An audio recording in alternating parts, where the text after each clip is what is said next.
할렐루야, 반갑습니다. 오늘은 성령 강림 후 네 번째 주일입니다. 이 시간 하나님께 경건한 마음으로 예배드리도록 하겠습니다.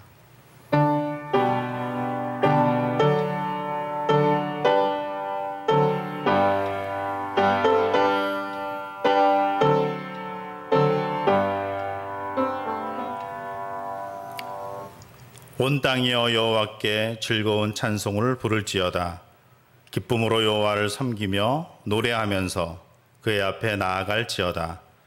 여호와가 우리 하나님이신 줄 너희는 알지어다. 그는 우리를 지으시니요 우리는 그의 것이니 그의 백성이요 그의 기르시는 양이로다. 아멘. 사랑하는 성도 여러분, 우리는 지금 거룩한 곳 하나님의 영적인 임재가 머무는 장소에 들어와 있습니다. 마음과 영혼의 문을 열고 귀 기울여 하나님의 음성을 들으십시오. 1분 정도 깊은 묵상의 기도를 드리도록 하겠습니다.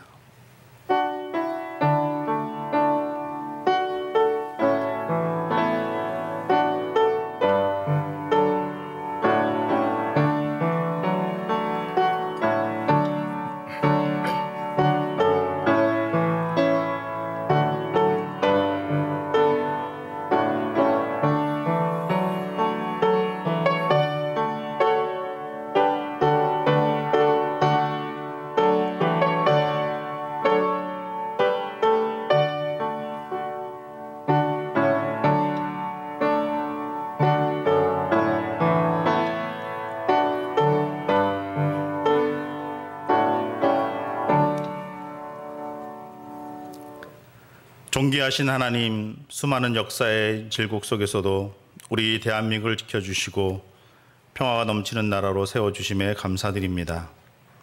전쟁의 폐허를 딛고 일어서게 하신 하나님, 다시 한번 그 크신 하나님의 그 사랑과 그 은혜를 이 나라에 베풀어 주옵소서.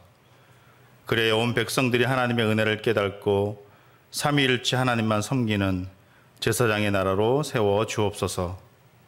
이 믿음과 소망을 품고 오늘도 주의 백성들이 성전에 나와 예배하오니 영광을 받으시고 예배하신 말씀과 은혜로 저희들의 심령을 충만하게 채워 주옵소서. 예수님의 이름으로 기원하옵나이다. 아멘. 우리 다 같이 일어나셔서 찬송가 66장 찬양하도록 하겠습니다.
복내려 주옵소서.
아멘. 서신 채로 머리 숙여 감사와 참회의 기도를 드리겠습니다. 공법을 물같이 정의를 하수같이 흐르게 하시는 하나님, 세상의 불의와 악으로부터 저희들을 보호해 주셔서 감사합니다. 세상의 거짓과 절망으로부터 저희들을 지켜주셔서 감사합니다. 한 주간의 삶이 주님의 은총이 깃든 삶이었다는 것을 고백하며 죄를 가진 상태로 감히 하나님 앞에 설 수가 없기에 참회의 기도를 드립니다. 저희에게 물질의 유혹으로 인한 죄가 있었음을 고백합니다. 하나님과 돈, 두 주인을 섬길 수 없다고 하셨는데 너무나 물질 위주의 삶을 살았습니다. 그러다가 하나님도 말씀도 은혜도 기독교적인 가치관도 빛과 소금이 되어야 하는 우리의 사명도 잊었습니다. 물질의 유혹에 빠진 저희를 건져 주옵소서. 세상 가운데 물들어 살았던 저희들을 용서하여 주옵소서. 이제 저희들을 주님의 보혈로 씻겨주시어 마음의 탐심과 세상의 욕망을 이기고 절제와 인내로 경건의 싸움에서 늘 승리의 삶을 살 수 있는 저희들이 되게 하여 주옵소서. 지금은 하나님과 나만이 아는 은밀한 죄를 생각하며 우리 구주 예수 그리스도의 이름으로 묵묵히 참회의 기도를 계속하여 드립니다. 아멘.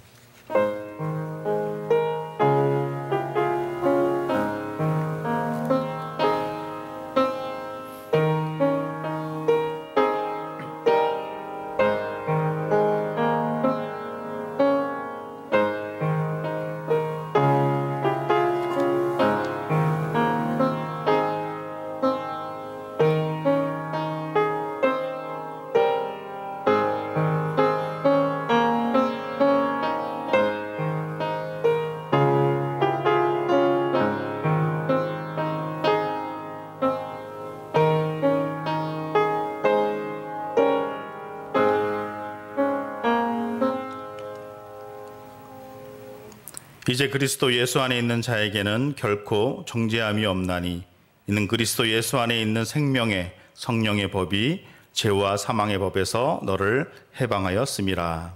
아멘. 자리에 앉으셔서 우리 교독문 29번 시편 65편을 교독하도록 하겠습니다. 하나님이여 찬송이 시온에서 주를 기다리오며 기도를 들으시는 주여 모든 육체가 주께 나아오리이다.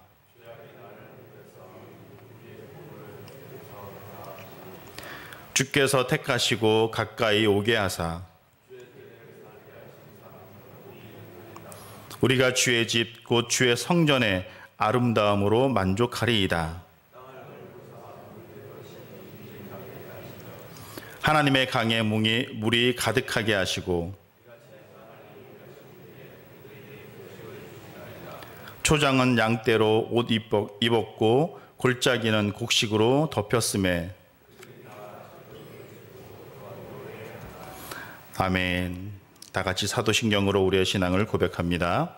나는 전능하신 아버지 하나님 천지의 창조주를 믿습니다.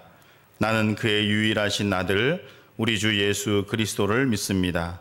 그는 성령으로 잉태되어 동정녀 마리아에게서 나시고 본디오 빌라도에게 고난을 받아 십자가에 못 박혀 죽으시고 장사된 지 사흘 만에 죽은 자 가운데서 다시 살아나셨으며 하늘에 오르시어 전능하신 아버지 하나님 우편에 앉아 계시다가 거기로부터 살아있는 자와 죽은 자를 심판하러 오십니다. 나는 성령을 믿으며 거룩한 공교회와 성도의 교제와 죄를 용서받는 것과 몸의 부활과 영생을 믿습니다. 아멘. 우리 찬송가 86장 내가 늘 의지하는 예수 찬양하도록 하겠습니다.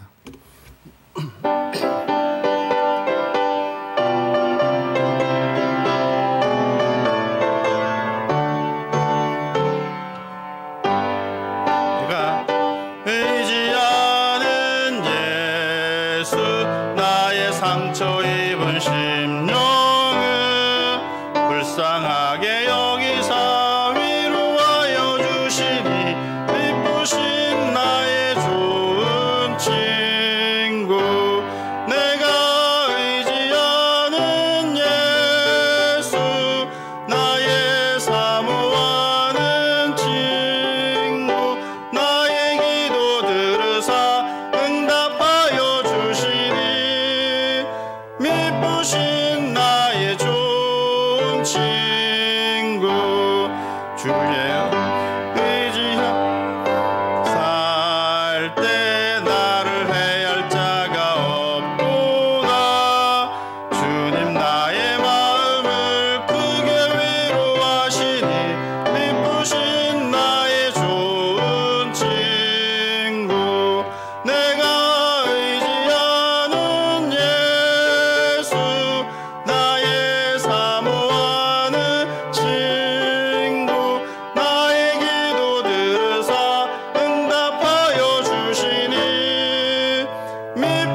거룩하시고 온유하신 하나님, 하나님의 선하심으로 이렇게 주일 아침 주님 앞에 나왔습니다.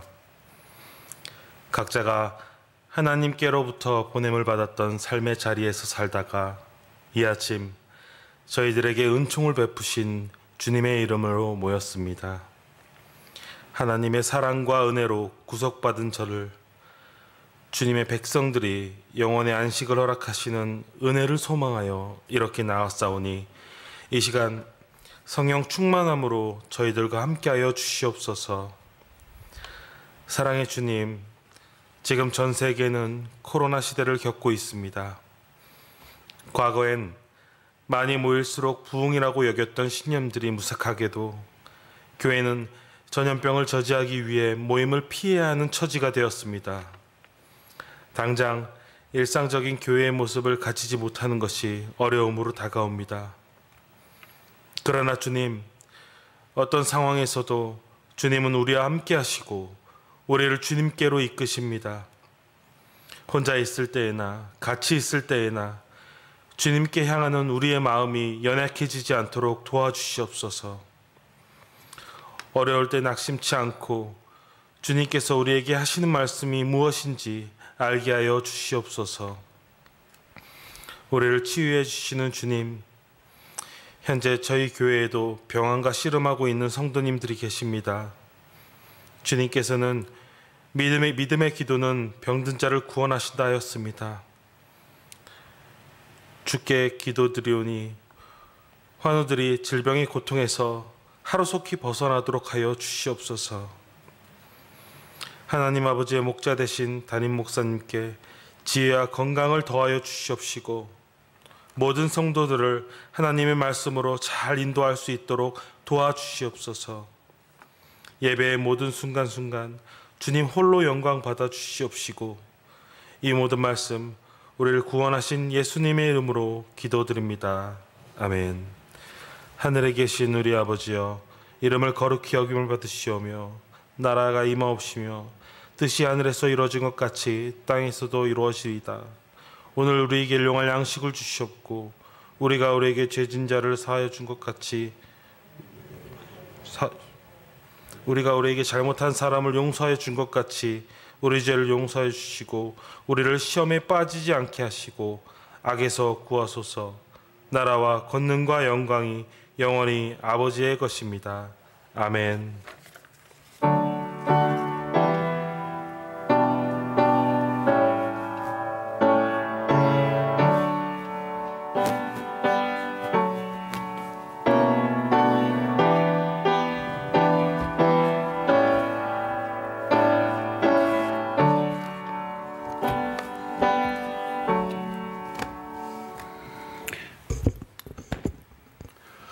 오늘 우리에게 주신 하나님의 말씀은 빌립보서 4장 21절부터 23절까지입니다.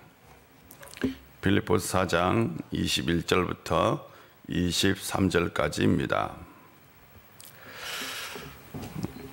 하나님 말씀 봉독합니다. 말씀에 경청하십시오.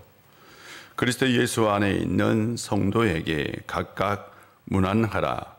나와 함께 있는 형제들이 너희에게 문안하고 모든 성도들이 너희에게 문안하되 특히 가이사의 집 사람들 중 몇이니라. 주 예수 그리스도의 은혜가 너희 심령에 있을지어다. 아멘.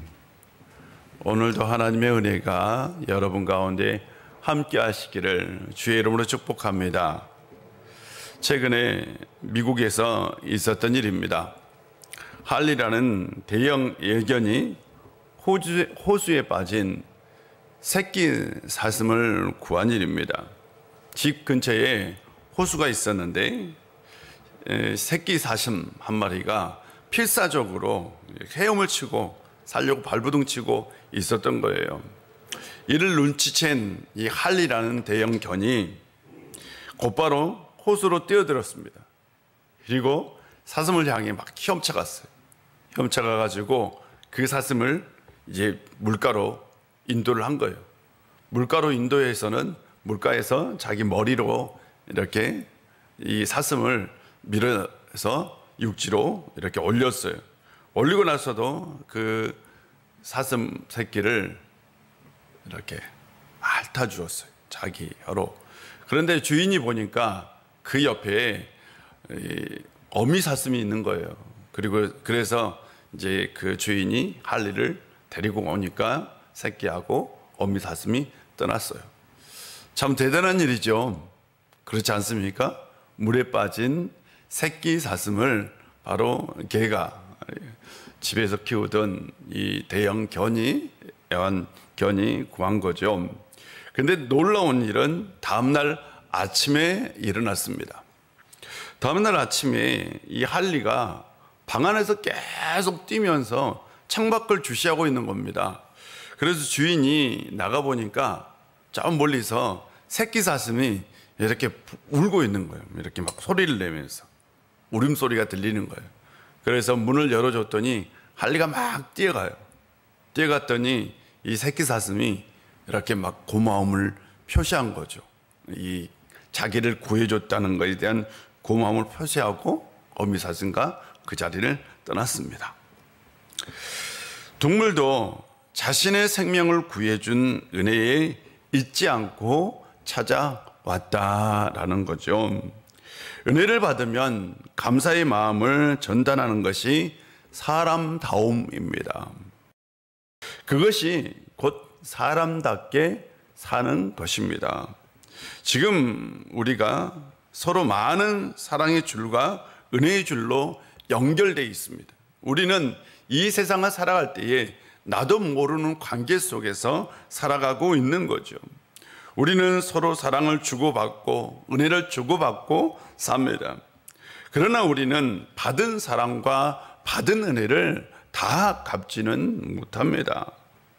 사람들은 왜 그리 독불장군처럼 자신만 잘났다고, 자신의 힘으로 이룬 것이라고 자신밖에 모르며 사는지 모르겠습니다.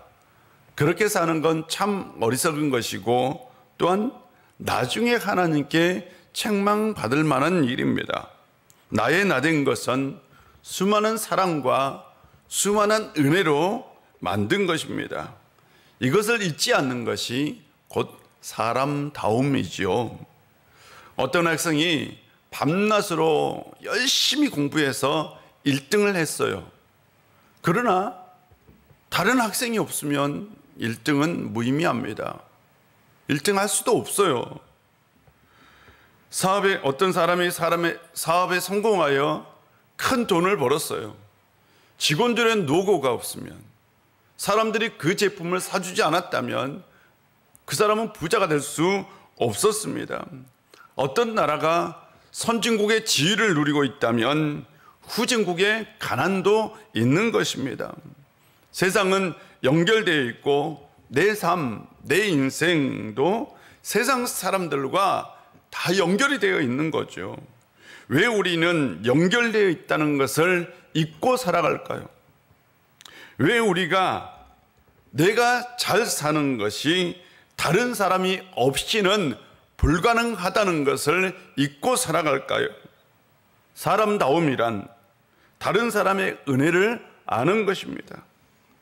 세상에 있는 모든 사람들이 사람답게, 인간답게 살았으면 좋겠어요. 기독교인들이라도 제발 사람답게, 인간답게 살았으면 좋겠습니다. 이것이 곧 우리를 향한 하나님의 뜻 아니겠습니까? 우리가 사람답게 산다는 건 받은 은혜를 잊지 않고 사는 것이지요. 오늘은 우리가 빌립보서 마지막입니다. 이 마지막 부분은 바울의 인사로 끝나고 있습니다. 이 인사는 간단하지만 굉장히 깊은 메시지를 담고 있습니다. 오늘 본문에 특이점이 있다면 문안입니다.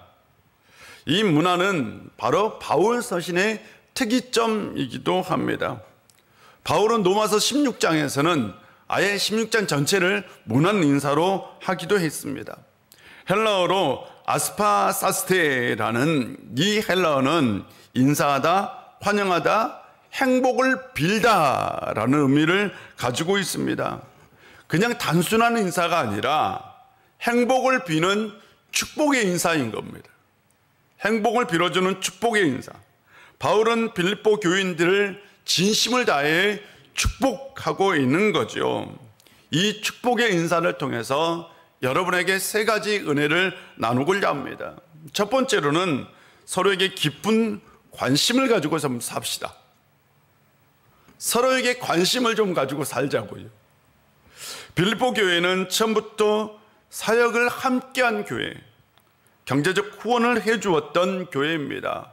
바울이 로마 감옥에 갇혀 있을 때에도 경제적 후원을 해주고 사람까지 보내주었던 교회입니다. 빌립보 교회는 바울에게 큰 은혜를 베풀어 준 교회죠. 바울은 그 은혜를 기억하고 서신을 썼어요. 그래서 이 서신은 원래 감사의 서신이고 동시에 축복의 서신이기도 합니다. 바울은 빌립보 교인들을 생각하며 항상 기도했다라고 1장에서는 얘기하고 있어요. 그는 아예 서신을 이렇게 시작했어요.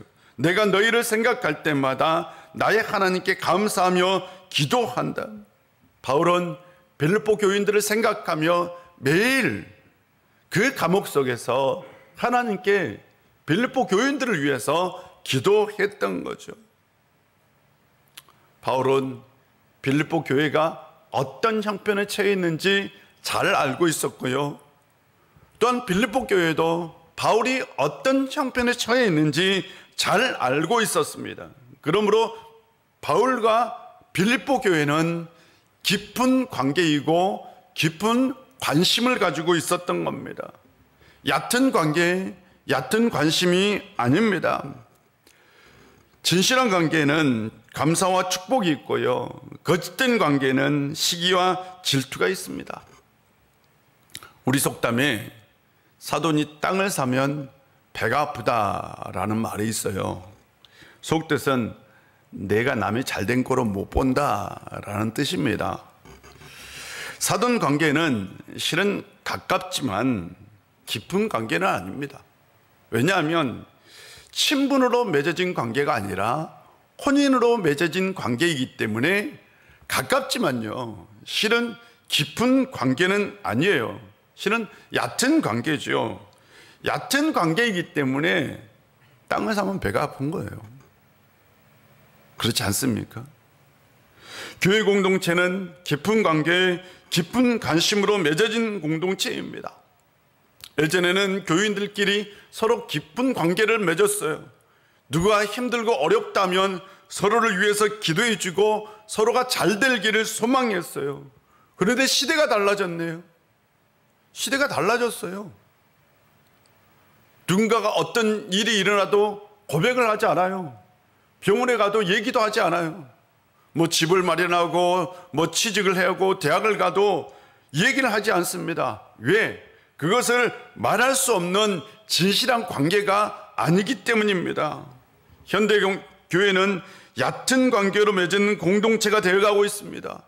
서로 깊은 관심과 사랑이 없어지고 있는 거죠. 그래서 교인들끼리도 질투하고 시기하고 샘내기도 합니다. 이건 하나님이 원하는 건 아닙니다. 우리는 예수님을 믿습니다. 우리는 구원을 선물로 받았습니다. 예수님은 우리의 생명이며 우리의 은인이라고 얘기합니다. 그분을 따라가는 것이 바로 신앙입니다. 그렇다면 신앙으로 산다는 것은 무엇일까요? 신앙은 시기와 질투에 대한 저항이며 동시에 몸부림이기도 합니다. 예수님께서 십자가에서 죽으셨어요. 예수님이 십자가에서 죽으심은 우리의 잘됨을 위한 겁니다. 예수님은 자신이 잘되기 위해서 십자가에서 죽으신 것이 아니라 우리의 잘됨을 위해서 죽으셨어요. 그러므로 우리가 잘된다고 예수님은 시기하거나 질투하지 않습니다. 그러므로 우리가 신앙으로 산다는 건 사돈이 땅을 사는 면 배가 아프다는 것에 대한 저항이어야 합니다. 진정으로 우리는 타인이 잘됨을 위해서 기도하고 축복해 주어야 합니다. 신앙으로 산다는 건 더불어 잘 되기를 바라고 기도하는 것이죠. 또한 신앙은 뒤틀린 개인주의에 대한 저항이기도 합니다. 현대사회를 관통하는 강력한 흐름이 있다면 개인주의입니다. 개인주의는 인권과 사생활 보호라는 굉장히 큰 장점을 가지고 있습니다. 굉장히 큰 장점이 있어요. 개인의 인권은 보호받아야 하고 개인의 사생활도 소중히 여겨져야 합니다. 그러나 개인주의는 고립과 소외라는 부정성도 가지고 있습니다. 잘못된 개인주의는 함께 만들어 나가는 인생을 외면하고 오로지 개인의 이익과 욕망에 집중하게 만듭니다. 뒤틀린 개인주의는 나만 잘 살면 돼. 나만 행복하면 돼. 내 인생이 중요해. 다른 사람 인생 뭐 무너져도 상관없어. 라는 왜곡된 사회성을 갖게 합니다. 이 왜곡된 사회성은 나만 잘 살면 되기 때문에 이웃에 대한 관심도 배려도 이웃에 대한 도움도 없습니다. 오로지 나의 이익과 욕망뿐입니다. 이런 사회에서 인간은 매우 고독합니다. 그러므로 개인주의가 성장할수록 사회는 고독병이 들어갑니다. 신앙으로 산다는 건 이것에 대한 몸부림입니다. 무관심에 저항하고요, 뒤틀린 개인주의에 저항하고 왜곡된 사회성에 저항하는 겁니다. 신앙으로 산다는 건 더불어 함께 만들어가는 삶을 추구하는 거예요.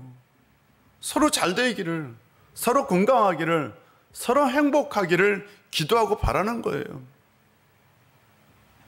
나뿐 아니라 다른 사람의 삶에도 관심을 갖는 겁니다. 그런데요, 쓸데없는 관심, 개입하려는 관심, 조종하려는 관심은 철저히 배제되어야 합니다. 오로지 축복의 관심만 있어야 합니다. 코로나의 어려운 환경 속에서 여러분, 우리의 시선을 조금 돌려 다른 사람에게 관심을 가져봅시다. 누가 아파하고 있는지, 누가 신음하고 있는지, 누가 지금 눈물을 흘리고 있는지, 누가 삶에 지쳐 있는지 관심을 가지고 주변을 한번 돌아봅시다. 지금 누군가가 여러분을 향해 도와달라고요, 살려달라고 손짓하고 있는지도 모릅니다. 사랑하는 성도 여러분, 내가 힘들지만 다른 사람에게도 시선을 돌려 관심을 가질 수 있는 성도님들이 되시기를 주의 이름으로 축복합니다. 두 번째로 서로가 은혜를 기억하며 감사하며 좀 삽시다. 은혜를 기억하며 감사하며 살았으면 좋겠어요. 본문에 가이사와 집 사람들이 나옵니다. 그들이 누구일까라는 거죠. 그들이 누구일까? 바울이 마지막 인사에서 가이사라는 사람을 언급했어요. 학자들은 이 가이사가 로마 감옥에 있을 때에 바울을 도와주고 있는 신분이 높은 사람으로 추정합니다. 학자들은 가이사가 지금 바울을 돕고 있는데 그는 고위 관리, 특별히 궁중 관리이거나 행정 관리일 것으로 추정합니다. 그런데 그가 그런 높은 지위에 있었는데 왜 지금 빌립보 교인들에게 문안 인사를 하고 있을까 하는 거죠. 학자들은 또 추정하기를 그가 바로 빌립보 지역에 일정 기간 동안 파견 간 행정관료였을 것이다 라는 거죠. 그가 파견되었을 때에 바울을 만난 거예요. 그리고 개종을 한 겁니다. 그런데 당시 이 고위관리가 개종을 해서요, 낯선 막 생겨난 신생 종교를 갖는다는 건 매우 위험한 일입니다. 그건 불안과 동거하는 삶이죠. 늘 불안한 거죠. 들킬까 봐. 그런데 빌립보 교회는 그를 헌신적으로 도와준 거죠. 같이 예배드리고 같이 기도하고 같이 음식을 나누며 뜨겁게 사랑과 정을 나누었던 겁니다. 바로 가이사는 그 은혜를 잊지 못하고요, 감사하는 마음으로 문안 인사를 하고 있었던 겁니다. 은혜의 속성은 주고받는 거예요. 받기만 하는 게 아닙니다. 받았다면 반드시 줘야 하는 겁니다. 그래서 은혜가 유지되는 비결은 기억하며 감사하며 사는 겁니다. 사람들은 받은 은혜를 잊고 살아요. 어떤 성도가 월세방에 살았어요. 월세방에. 구역장이, 구역 식구들이, 그리고 교회가 정말 잘 살기를, 집 살기를 기도해 주었어요. 간절히 기도 때마다 기도해 주었어요. 이분이 집을 샀어요. 그런데 집을 산 후에 받은 은혜에 대한 감사가 전혀 없었습니다. 그렇다면 이것은 은혜를 잊고 사는 겁니다. 은혜가 유지되는 비결이 있다면 서로 받은 은혜를 기억하며요, 감사하며 사는 겁니다. 사랑하는 성도 여러분, 받은 은혜가 있다면 그 은혜에 감사하며 사는 성도님들이 되시기를 바랍니다. 저는 새벽 기도회를 나온 분들을요, 참 존경하고요, 늘 감사하는 마음이 있어요. 새벽 기도를 하면서 저는 마지막 기도를 할 때에 요청합니다. 교회를 위해서, 나라를 위해서, 우일교회 성도님들을 위해서, 환우들을 위해서, 그리고 자신과 가족을 위해서 기도합시다 라고 요청해요.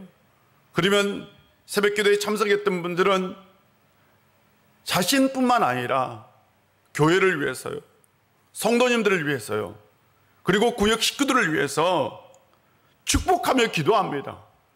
오늘도 잘 살게, 평안하게 살게 해달라고 기도합니다. 그들이 뭐 기도의 수고비를 받고 기도하는 겁니까? 그렇지 않아요. 새벽에 잠을 깨우며 얼마나 힘들어요. 졸린 눈을 비벼가면서 주여 주여 저들을 축복하여 주옵소서, 오늘도 우리 우일교회 성도님 평안을 주옵소서 라고 기도합니다. 그 기도가 하늘에 닿았어요. 하나님께서 응답하십니다. 하나님은 일상의 삶 가운데 평안과 복을, 건강과 은혜를 주십니다. 사랑하는 성도 여러분, 여러분이 하루를 평안하게 살았던 것이 그분들의 기도 덕분이라는 것을 생각해 본 적이 있습니까? 누군가가 나를 위해 기도했기에 하루를 무탈하게 살고 있었고 평안하게 건강하게 살았던 것입니다. 여러분, 지금 여러분은 예배를 드리면서 그분들에게 감사의 마음을 가지고 있나요? 감사의 마음을 가져보십시오. 우리는 우리가 모르는 사람들에게 은혜를 받고 있습니다.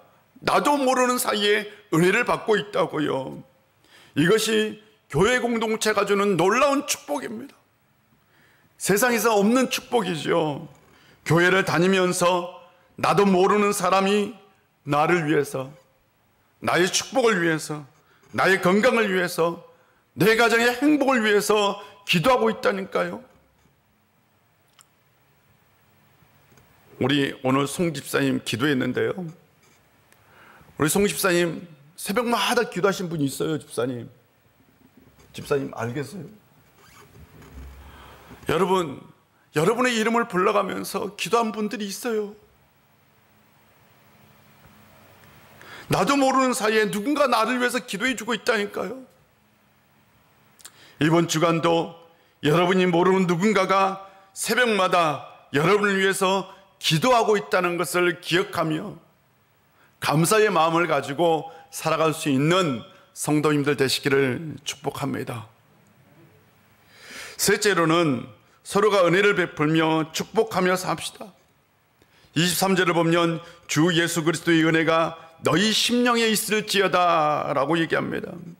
바울의 축도라고 얘기합니다. 바울은 막 빌립보서를 시작할 때요, 이렇게 시작했어요. 하나님 우리 아버지와 주 예수 그리스도로부터 은혜와 평강이 너희에게 있을지어다 라고 시작했어요. 그는 빌립보서를 은혜로 시작해서 은혜로 마쳤어요. 바울 이 빌립보서 신에서 가장 중요한 건 은혜입니다. 바울은 은혜를 받았기 때문에 그 은혜를 받은 마음을 가지고 다시 은혜를 베풀며 축복하고 있는 겁니다. 은혜는 복의 근원입니다. 은혜가 없으면 복을 누리며 살 수 없습니다. 복을 받고 싶다면 은혜를 받아야 합니다. 여러분, 건강하게 살고 싶다면 은혜를 받아야 합니다. 평안하게 살고 싶어요? 은혜를 받아야 합니다. 은혜 안에 가면 마음의 평강, 삶의 평강을 누리고 살게 됩니다. 그러므로 꼭 우리에게 필요한 것은 우리가 은혜 안에 가며 사는 것이죠. 이 하나님의 은혜는 거저 받은 은혜입니다. 대가 없이, 노력 없이 믿음으로 거저 받았어요. 우리가 받은 은혜는 바로 그 영생의 은혜이기도 합니다. 우리는 죄로 영원히 죽을 수밖에 없었던 존재, 영원한 벌을 받을 수밖에 없었던 존재였습니다. 그러나 예수님의 십자가의 공로로 우리는 영원한 생명을 누리게 된 거죠. 이것이 하나님이 주신 은혜이며 세상에서 가장 큰 은혜이며 가장 값진 은혜입니다. 세상 무엇과도 바꿀 수 없는 은혜입니다. 이 은혜를 우리가 머리로만 아는 것이 아니라 실제로 그것을 누리며 살아야 한다는 것이죠. 바울은 바로 그 은혜가 심령 가운데 있기를 축복했어요. 심령 가운데. 심령은 사람의 영을 뜻합니다. 영어로는 푸뉴마이며 영어로는 스피릿입니다. 우리는 성령을 홀리 스피릿이라고 얘기하죠. 성령, 영적인 존재, 사람의 영, 심령, 사람도 영적인 존재이죠. 바울은 왜 영의 축복에 있기를 그는 얘기했을까요? 하나님이 바로 영이시기 때문입니다. 하나님과 인간이 공유할 수 있는 공통분모가 있다면 그건 바로 영입니다. 영. 하나님과 인간의 소통은 영을 통해서 이루어집니다. 그래서 우리가 은혜를 받고 싶다면 늘 성령이 충만해야 된다. 성령의 역사가 일어나야 된다. 하나님과 인간 사이에 성령의 역사가 있어야 된다라고 말하는 거예요. 인간은 창조될 때 하나님의 형상을 닮은 영적인 피조물로, 하나님과 교제할 수 있는 영적인 피조물로 창조되었어요. 죄가 들어오면서 이 영적인 부분에 손상이 있었습니다. 하나님과의 교제가 단절됐어요. 그런데 예수 그리스도의 그 십자가의 공로를 통해서 우리의 영적인 그 모습이 다시 회복되었어요. 우리는 영적으로 새 사람이 된 것입니다. 우리의 영이 새롭게 되므로 다시 우리는 하나님의 은혜의 처소가 된 것이죠. 바울에 의하면 우리가 진정으로 하나님의 은혜를 누릴 수 있는 건 우리가 영적인 존재로 살 때입니다. 우리가 영적인 존재라는 것을 자각하고 예수 그리스도를 통해서 영적으로 새로운 피조물이 되었다는 것을 자각하고 영적인 존재로 살 때에 우리가 진정 하나님의 은혜를 누릴 수 있다라고 얘기합니다. 교회를 다니지만 어쩌면 하나님의 은혜를 누리지 못하며 살고 있는 분도 있을 수 있습니다. 내가 영적인 존재라는 것을 모른다면, 그런 자각이 없다면 하나님께서 주시는 진정한 그 놀라운 은혜를 우리는 누릴 수 없습니다. 사랑하는 성도 여러분, 영적인 존재라는 그 자각만이 하나님이 주신 진정한 은혜를 누리며 살 수 있습니다. 그리고 하나님이 주신 은혜를 누리는 사람만이 은혜를 베풀며 사는 거예요. 하나님이 주신 은혜를 누리는 사람만이 은혜가 무엇인지 알기 때문입니다. 우리가 받은 은혜는 거저 받은 은혜예요. 아무 대가 없이, 아무 공로 없이 받은 은혜입니다. 그러므로 우리는 거저 받았기 때문에 거저 줄 수 있는 거죠. 내어줄 수 있는 거죠. 우리가 하나님이 주신 은혜를 진짜로 알고 누린다면 우리는 사돈이 땅을 사면 배 아프다는 것을 이기며 살 수 있는 거죠. 받은 은혜는 나누어야 합니다. 은혜는 나눌 때 생명력을 갖습니다.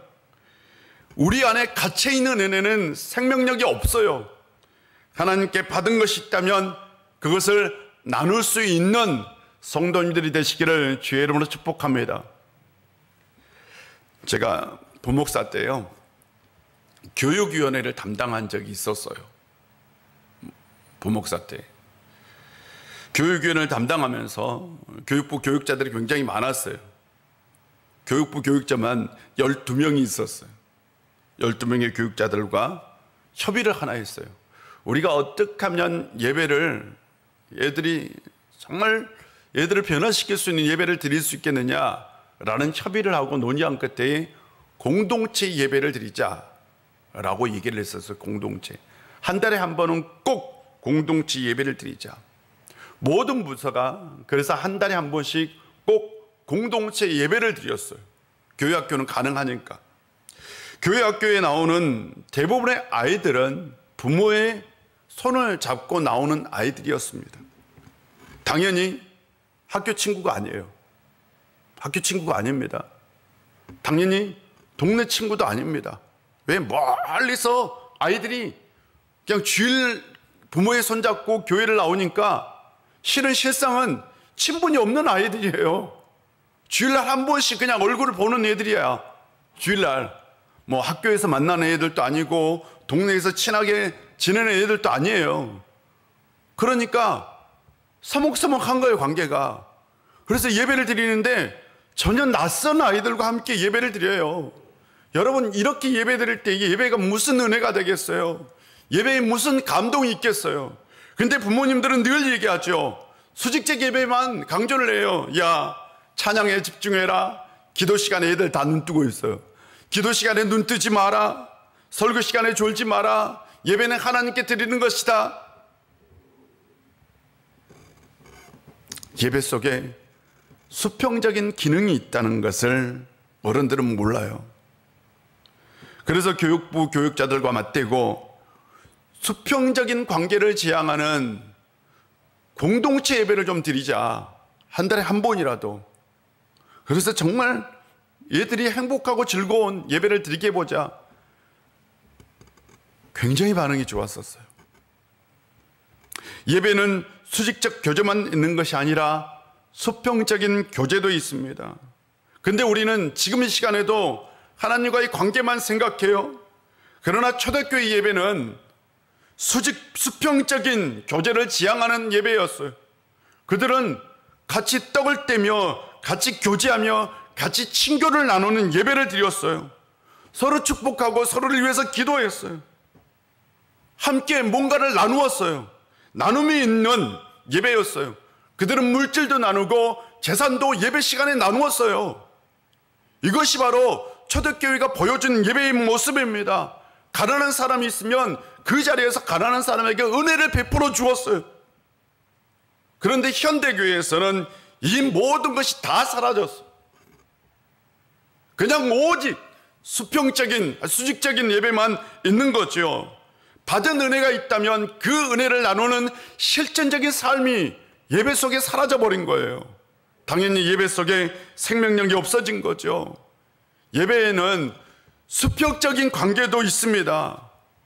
그건 삶을 나누고 은혜를 나누는 거죠. 신앙은 서로를 살리는 능력입니다. 서로를 살리는 거라고요. 서로를 죽이는 것이 있다면 그건 신앙이 아니지요.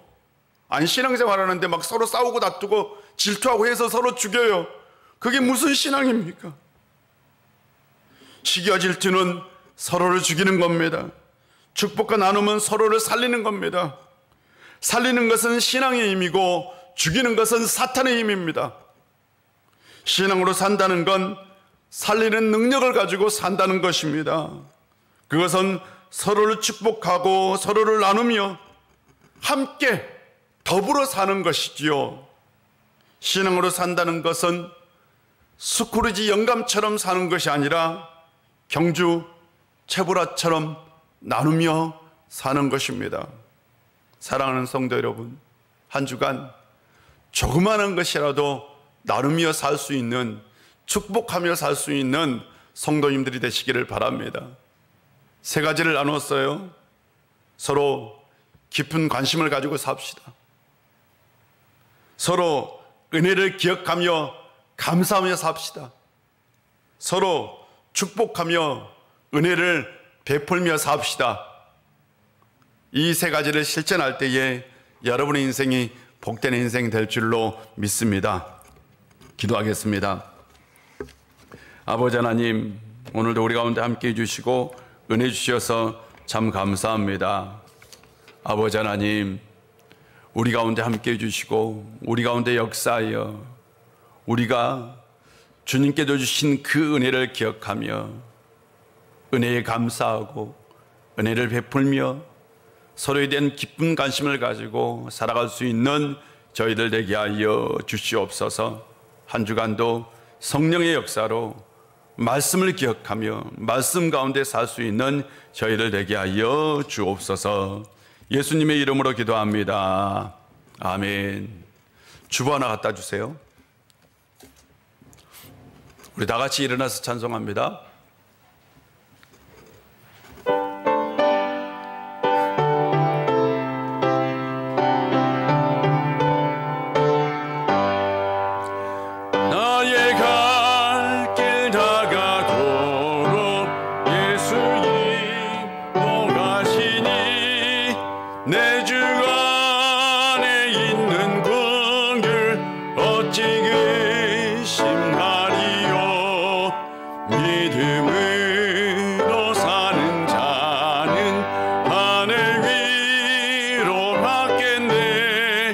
무슨 일을 만나든지 만사 형통하리라.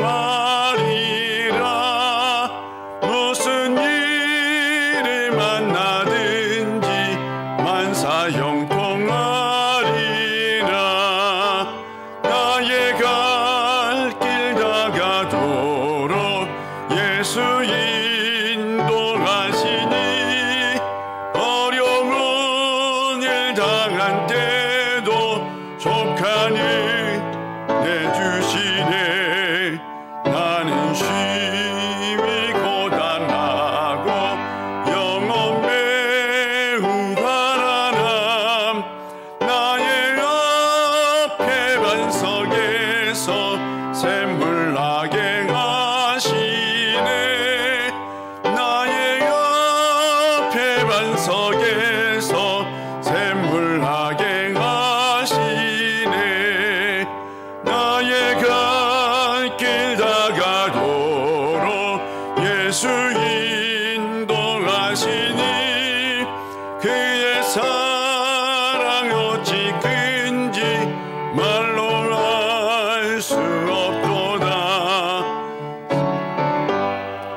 마받은 영혼 하늘 날아갈 때에 영영 부를 나의 찬송 예수 인도하셨네.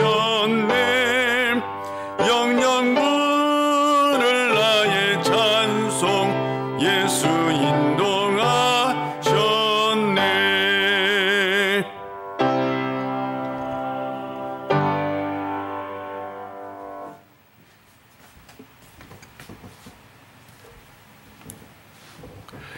하나님 아버지, 참 감사합니다.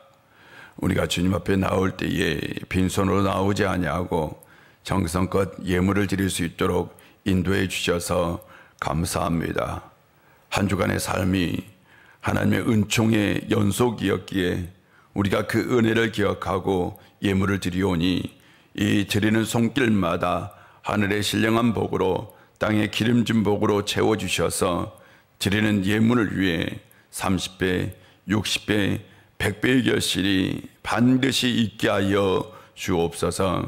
아버지 하나님, 또한 이 예물을 통해서 우리 우유교회가 더욱더 든든하게 서가고 맡겨진 사명을 감당하고 다음 세대를 살리고 세우는 교회, 예배가 살아있는 교회, 선교적 사명을 잘 감당하는 교회, 이 마지막 때에 생명의 역사를 이루는 교회 되게 하여 주옵소서.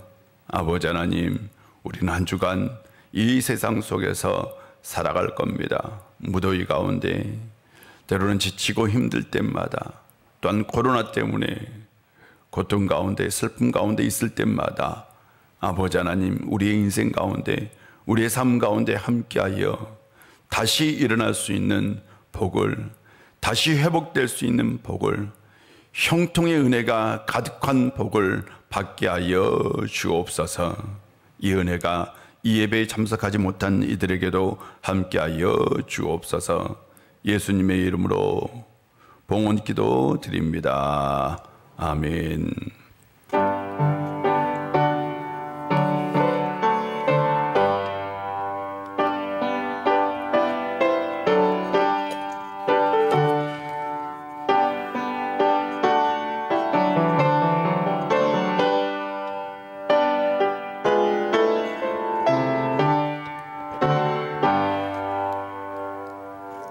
자리에 앉아주시고요. 교회 소식을 전해드리겠습니다. 주보 한번 보겠습니다. 주보의 5일교회는 우리 다 같이 한번 읽어보겠습니다. 시작. 5일교회는 감동적인 예배를 드리는 교회입니다. 경배와 찬송, 하나님 앞에 일어서서 하나님 앞에 경배와 찬송을 부르는 것입니다. 이 찬송이 담긴 의미는 죄인된 자신을 거룩한 존재에 예배하도록 불러주신 하나님을 경배하면서 찬양으로 응답하는 것입니다. 그래서 우리가 처음 찬송을 부를 때에 서서 불러요. 서는 이유는 하나님 앞에 우리가 경배의 의미를 담기 위해서입니다. 그냥 서서 부르는 게 아니에요. 다리가 아프니까 다시 서야 되겠다, 이런 것도 아닙니다. 하나님 앞에 내 자신을 내어드리는 거예요. 그런 의미로 찬송을 부르는 겁니다. 이제 다음 주부터 여러분이 첫 번째 찬송을 할 때 섰을 때는 내가 하나님 앞에 지금 서 있습니다. 하나님의 거룩한 존재에 서 있습니다. 저는 죄인입니다. 죄인된 마음으로 하나님 앞에 영광의 찬송을 드립니다 라는 마음으로 꼭 찬송을 드릴 수 있는 성도님들 되시기를 바랍니다. 사랑의 빵 전반기에 동참하신 분들은 다음 주까지 사무실로 제출해 주시면 되겠습니다. 구역극장 모임 지금 대면으로 모이고 있습니다. 구역장 되신 분들은 꼭 참석해 주시기를 바랍니다. 지금 이제 온라인으로 혹시 예배를 드리는 분들은 이제 교회 나오셔서 예배를 드려도 됩니다. 꼭 같이 나오셔서 함께 드렸으면 좋겠습니다. 나머지 광고는 주보를 참고해 주시고 우리 다 같이 일어나셔서 우리는 오직 예수 오직 믿음으로 살아야 합니다. 나는 오직 예수 오직 믿음으로 살겠습니다. 우리는 오직 예수 오직 믿음으로 살아야 합니다. 나는 오직 예수 오직 믿음으로 살겠습니다. 아멘.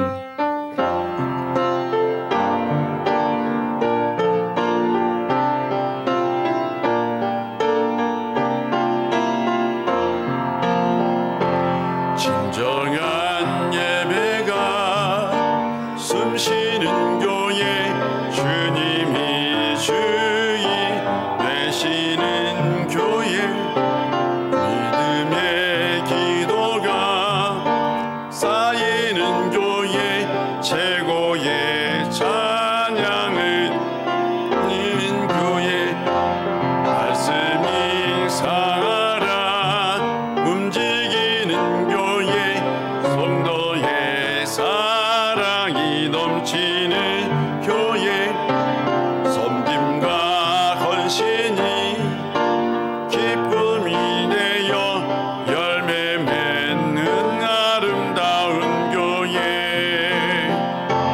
주님의 마음 닮아서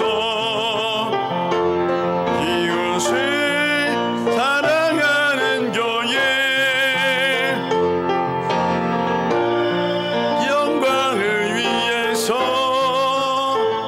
빛 대신 주님 전하는 교회, 사랑의 불꽃이 활짝 피어나